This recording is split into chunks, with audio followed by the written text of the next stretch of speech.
오늘 아침 뉴스 연구소.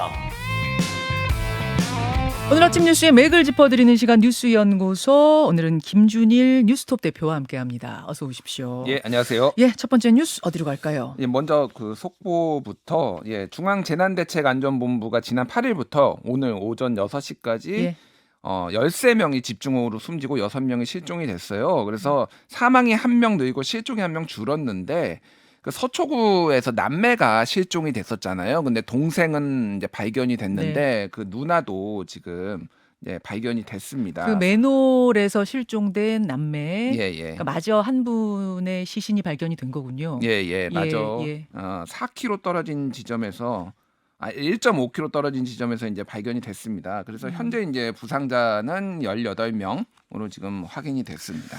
그래요. 자, 이렇게 뭐 서울은 지금 소강 국면입니다만 중부지방에는 비가 내리고 있고 또 광복절부터 이번에 내렸던 것보다 더 큰 비가 올 거다라는 예보가 나오고 있는 이런 상황인데 제가 오프닝에서도 말씀드렸습니다만 어제 그 자원봉사 현장에서 있었던 말 좀 믿을 수 없는 말이 국민들 속을 많이 뒤집어 놨어요. 예. 솔직히 비 좀 왔으면 좋겠다. 요 발언이 지금 굉장히 논란이 됐는데요. 그러니까 어떻게 이제 이 발언이 나왔는지 좀 설명을 드리면 예. 어제 오전 9시 30분쯤에 이제 주호영 비대위원장 등 의원들 40여 명하고 이제 보좌진 당직자 등 한 100여 명 정도가 사당동을 찾았습니다. 그러니까 여기가 이제 침수 피해가 엄청 컸잖아요. 여기가 시간당 300이 넘게 온 곳이에요. 예, 300밀리가. 예. 시간당 141mm. 예, 그렇군요. 하루 양이 그 정도 온 하루 거죠. 양이 한 예. 400mm 정도 왔던데요. 예. 그래서 주호영 비대위원장이 이제 시작 때 뭐라고 얘기를 했냐면은 수재민들의 참담한 심정을 놓치지 말고 장난치거나 농담하거나 심지어 사진 찍는 일 안 해줬으면 좋겠다. 이렇게 얘기를 했어요. 맞아요. 그런데 이제 본격적으로 봉사활동에 들어가기에 앞서서 김성원 의원이 고무장갑을 착용하면서 옆에 이제 권성동 원내대표한테 솔직히 비 좀 왔으면 좋겠다. 사진 잘 나오게 이렇게 얘기를 했어요. 재선 의원이죠. 예. 그러니까 동두천의 재선 의원인데 예. 근데 이제 옆에 또 이미자 의원이 있었는데 팔을 찰싹 쳤습니다. 그러면서 이제 카메라 방송사 카메라 있다라고 이렇게 가리켰고 자, 그걸 그러면 한번 영상으로 직접 좀 보죠. 예. 예, 보여주십시오. 솔직히 비 좀 왔으면 좋겠다. 배춘 시간님, 사진 잘 나고. 배춘 시간님, 아니. 예, 권성동 원내대표는 이제 굳은 표정으로 하늘을 이제 바라봤죠. 그래서 이게 시작하자마자 주호영 비대위원장이 이 얘기를 하자마자 저게 딱 된 거거든요. 그래요. 하자마자요. 예. 그러니까 이게 좀 당의 기강이 어떻게 된 것이냐 논란이 나오고 있고 지금 당 정대가 돌아가면서 하루도 빠지지 않고 지금 설화, 구설수 이제 사고를 치고 있다 이런 좀 논란과 지금 당내에서도 불만이 지금 좀 화가 좀 폭발하는 지금 상황입니다. 제가 앞에서도 말씀드렸잖아요. 저게 지금 없는 시간 쪼개서 달려가서 진짜 처음부터 끝까지 정말 열심히 한 의원들이 많았다고 그러더라고요. 예. 근데 저 말 한마디로 왜 갔느냐, 쇼하러 갔냐, 저게 할 소리냐, 망언이다, 뭐 별 이야기를 지금 다 듣는 상황이 되니까 국민들도 화나고 동료들도 화났더라고요. 그러니까 뭐 이게 비가 오지 않아도 예. 그러니까 뭐 아주 솔직하게 얘기를 하면은 정말 열심히 하면은 이 그림이 잘 나오거든요. 그러니까 주호영 비대위원장이 어제 그랬는데 땀을 뻘뻘 흘리면서 이렇게 땀에 완전히 쩔은 모습 이게 이제 카메라에 잡혀서 중간에 인터뷰하는 게 잡혔어요. 그런 걸 보면 진짜 열심히 하고 있구나 이런 진정성이 느껴지는데 그거를 이제 설렁설렁 하는데 비라도 오면은 뭔가 연출이 되지 뭐 이런 취지로 이제 해석이 되는 거죠 이게. 아니 그러니까 사석에서도 저 얘기는 하면 안 돼요. 지금은 그럴 상황이 아닌 거예요. 그렇죠. 하물며 국회의원이 저런 자리에서 현장에서 참 이해할 수가 없는데 그 분위기가 얼마나 안 좋았냐면은 초반이었긴 했는데 예. 주민들이 엄청 항의를 했어요. 여기 왜 왔냐 지금 길 막아놓고 다른 이 피해 복구 차량 들어와야 되는데 이거 왜 왔느냐. 그러니까 이게 얼마나 지금 집권 여당의 분위기가 안 좋은지를 보여주는 거죠. 어제 주호영 비대위원장의 첫 공식 외부 일정이었는데 이렇게 논란이 불거져서 지금 뭐 정말 분위기가 상당히 안 좋을 것 같습니다. 그 주호영 비대위원장의 해명도 논란이 됐습니다. 해명이요? 예. 이 발언에 대해서 이제 기자들이 물어보니까 그건 나한테 물어볼 이야기가 아니다. 김 의원이 장난기가 좀 있다. 평소에도 늘 보면 장난기가 있다라고 얘기를 했어요. 그래서 이게 장난기로 이제 발언했다라는 식으로 얘기를 해서 상당히 논란이 됐습니다. 그래서 이 김성원 의원 같은 경우에는 주호영 비대위원장이 원내대표 시절에 원내 수석 부대표를 맡으면서 굉장히 이제 가까웠던 사이예요. 그래서 지금 비대위에도 참여를 할 것 아니냐라는 관망이 나오고 있었던 상황이었거든요. 지금 이제 비대위원들 이름이 막 오르내리고 있는데 거기에 이름이 올랐던 분이에요. 그렇죠. 김성원 뭐 의원이. 사무총장은 맞네 안 맞네 뭐 이런 얘기까지 나오는 상황인데 그래서 주호영 비대위원장의 해명도 문제다. 그래서 당내에서는 이거 윤리위에 올려서 이거 징계해야 되는 거 아니냐. 좀 쇄신의 이미지를 보여주기 위해서는 이런 얘기까지 지금 나오고 있습니다. 이런 상황. 어제 이제 당 밖에서 이 상황을 지켜보던 이준석 대표 반응도 화제였어요. SNS를 올린 건가요? 예, 페이스북에 사진 한 장과 올렸는데 사진이 뭐였냐면은 완전 이제 재건축 현장처럼 완전 다 무너졌는데 정상 영업이라는 요렇게 플래카드 하나가 붙어 있는 거예요. 그래서 쌓는 건 2년, 무너지는 건 2주 짤막하게 글을 올렸는데요. 철거 현장 같은 그런 건물에다 예. 건물 사진을 올리면서 건물은 다 무너졌는데 희한하게도 그 앞에 정상 영업합니다라는 플래카드가 붙어 있는 그런 집이었죠. 예. 그래서 이게 쌓는 건 2년이라고 하는 거는 아무래도 김종인 비대위가 2020년 5월에 출발했는데 그 이후에 당이 쇄신하는 모습이 2년 걸렸는데 2주는 이제 문자 파동이 있고 나서 내부 총재 문자 파동이 있고 나서 당이 본인이 쫓겨나고 이런 상황이 2주 걸렸다. 이거를 빗댄 것 같습니다. 그래서 내일 기자회견 이준석 대표 잡혀 있는데 어떤 반응이 나올지도 좀 지켜봐야 될 것 같습니다. 그래요. 이 이야기는 뭐 인터뷰로도 좀 풀어가기로 하고 다음 뉴스로 가죠. 한동훈 검수완박 무력화. 민주당이 이른바 검수완박 법안으로 검찰의 수사 범위를 대폭 축소시켜놨는데 법무부가 시행령을 통해서 수사 범위를 확대 복원시킨 거예요. 예. 그러니까 법무부가 어제 검사의 수사 개시 범죄 범위에 관한 규정 대통령령 개정안을 이달 29일까지 입법 예고한다고 이제 밝혔어요. 네. 쉽게 얘기를 하면은 지금 검찰이 수사할 수 있는 거는 부패하고 경제만 할 수 있거든요. 원래 그 전엔 6대 범죄 거기에 공직자 선거 방위 사업 대형 참사가 있었는데 요거를 다 경찰한테 넘기는 게 9월 10일로 지금 예정돼 있습니다. 예. 근데 요거를 다 사실상 할 수 있는 거예요.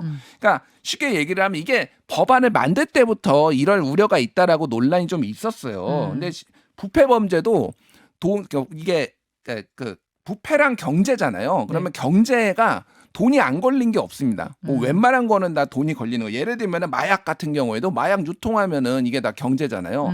이런 식으로 뭐 자금 세탁 관련 범죄, 뭐 부패 범죄로 재조정한다든지, 뭐 의료법, 약사법, 병역법 뭐 이런 것도 다 부패 범죄 이런 걸로 다 모든 거를 그래서 다 포괄하는 거. 그리고 심지어는 예를 들면은 검찰에 뭐 고발을 하는 거 이런 것도 검찰이 다 수사를 할 수 있게 그래서 사실상 이 법안 자체가 완전히 무력화됐다라는 건데 결국 부패 경제 범죄 등자가 들어가면서 사실은 그때도 이 법안 통과될 때도 이 등자가 나중에 여러 가지 해석의 여지를 남길 거다라는 얘기가 있었잖아요. 그때도. 그때 이제 그 국회의장이 조정을 하면서 요 문구가 이제 조금 더 중이었어요. 원래 중이었는데 이게 등으로 바뀌었습니다.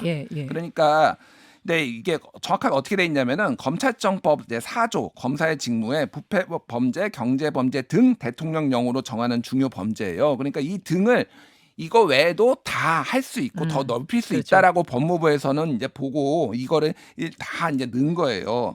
그래서 이 부분에 있어서는 상당히 논란이 있습니다. 그런 식으로 해석하는 게 맞느냐라는 거가 이제 하나가 있어요. 다른 법무부에서는 다른 데서도 등이라고 하면은 이 포괄적으로 하고 재량권의 범위에 있다라고 주장을 하고 있고 민주당이나 뭐 법률 쪽 그 얘기를 하시는 분들은 이거는 제한적으로 봐야 되는 거다. 이런 식으로 해석을 하면은 뭐 못할 게 어딨냐 그러니까 법을 이런 식으로 해석을 하면은 뭐 이런 식으로 이제 좀 맞서고 있는 상황이에요. 그러니까 검수완박 법이라고 불리는 이제 그 법안에 대한 찬반 여부를 떠나서 어쨌든 그렇게 해서 이제 법안이 통과가 됐는데 이 등자 해석을 그렇게 하는 게 법리적으로 맞느냐 안 맞느냐가 또 다른 차원으로 지금 문제가 번지고 있는 거군요. 그렇죠. 예. 이제 민주당에서는 그리고 이게 시행령 쿠데타 이런 반응을 내놨어요. 예. 이제 시행령으로 다 고쳐서 이를테면은 행안부 산하의 경찰국도 만들고 이런 식으로 시행령으로 하려는 거는 이거는 문제가 많다.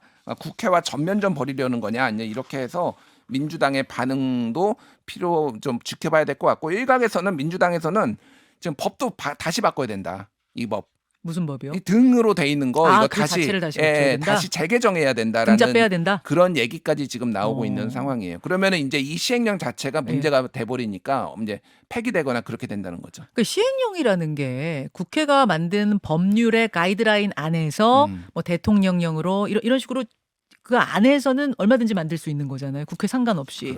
그렇죠. 이제 그걸 통해서 만든다고 하니까 이거는 국회에 대한 전면전이다라는 게 우상호 비대위원장의 어제 워딩이었어요. 그러니까 이게 왜 이런 일이 벌어지냐면은 한국이 약간 대통령제 대 내각제적 성격이 있어서 그래요. 그러니까 미국 같은 경우에는 법을 매우 조밀하게 촘촘하게 합니다. 국회는 법을 만들고 대통령이나 행정부는 하고 그러니까 이게 완전 분리돼 있는데 우리나라는 좀 법을 느슨하게 만들고 시행령으로 보완하는 이런 관습들이 있었어요. 네. 이것도 이렇게 나왔는데 이게 충돌하는 경우가 발생할 경우에 이제 법리 해석을 가지고 이렇게 다투는 일이 벌어지는 거죠.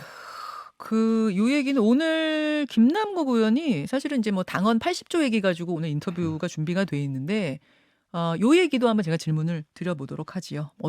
어떤 식의 전면전을 지금 민주당은 생각하고 있는 건지. 자, 다음으로 갑니다. 사드 기지 이달 말 정상화. 이건 어떤 내용입니까? 어제 이제 대통령실에서 사드와 관련해서 좀 이 정확한 얘기를 좀 내놨어요. 그래서 그 사드 운용 정상화가 지금 어떤 상황이냐라고 하니까 8월 말 정도에는 거의 정상화할 것으로 보인다라고 하고 기지 정상화라고 얘기를 했어요. 그러니까 기지 정상화라는 거는 한미 장병의 임무 수행 여건 개선, 뭐 자재 설비 반입 보장 등의 뜻을 하는 거고, 그리고 처음에는 운용 정상화라고 했다가 바로 잡았거든요. 운용 정상화는 이제 바로 가동할 수 있는 거 이런 건데 어쨌든 사드 기지를 정상화해서 이거를 대응을 하겠다 이런 건데 이게 이제 배경을 좀 봐야 됩니다. 그러니까 지난달 말부터 중국이 사드 산불 정책에 대해서 윤석열 정부의 입장에 대해서 좀 밝혀라. 그리고 지켜라 약속을 전 정부가 했던 거 이런 거를 요청을 했는데 사드 산불 정책이라는 게 뭐였죠? 사드 산불이 더 이상 추가도 안 하고 또 미국이 만드는 그 미사일 방어 체계에 우리가 들어가지도 않을 거고 뭐 이런 거죠. 그런 거죠.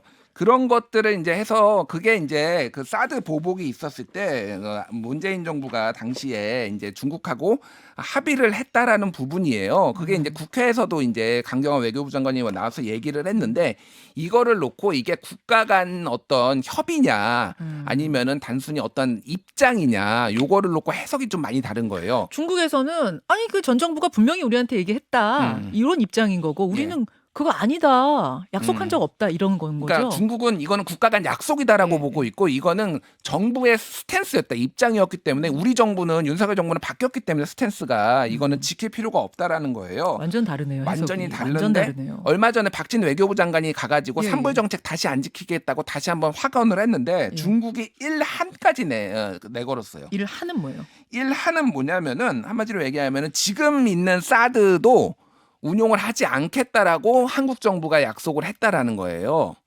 더 이상 추가 않겠다 정도가 아니라 지금 있는 것도 없애겠다. 그때 당시에 산불 1안이라는 거예요, 이게. 그러니까 이거는 당시에 그래서 중국이 이 표현을 그래서 한국 정부가 선서했다. 이렇게 얘기를 했다가 그거를 선시로 고쳤어요. 선서는 약속을 한 거고 선시는 널리 알렸다. 그러니까 이거는 당시에 중국을 겨냥한 것이 아니다라고 사드를 이제 계속 얘기를 했잖아요. 그러니까 그런 부분에 있어서 이거는 운용하지 않겠다라는 뜻으로 우리는 해석한다라는 거죠. 그래서 기존에 있는 것까지 안 한다고 하니까 지금 윤석열 정부에서는 사드 지금 기지 정상화하겠다 이렇게 지금 대응을 한 거예요. 그러니까 한중 관계가 상당히 지금 긴장 관계가 높아지고 있다 이렇게 보시면 될 것 같습니다. 거기다 또 하나 있잖아요. 반도체 칩4. 칩4에 이제 우리는 들어가기로 했는데 우리는 뭐 이제 다자 외교한다는 차원에서 들어가는 거다라고 아무리 설명해도 자꾸 중국은 이게 지금 싫은 거예요. 그렇죠. 왜 우리 자꾸 배제하고 미국하고만 놀아? 뭐 이런 거 아니에요 지금 속내가. 자, 요것도 여러분 좀 지켜보셔야 되겠습니다. 수고하셨습니다. 감사합니다. 김현정의 뉴스쇼는 시청자 여러분의 참여를 기다립니다. 구독과 좋아요, 댓글 잊지 않으셨죠? 알림 설정을 해두시면 평일 아침 7시 20분 실시간 라이브도 참여하실 수 있습니다.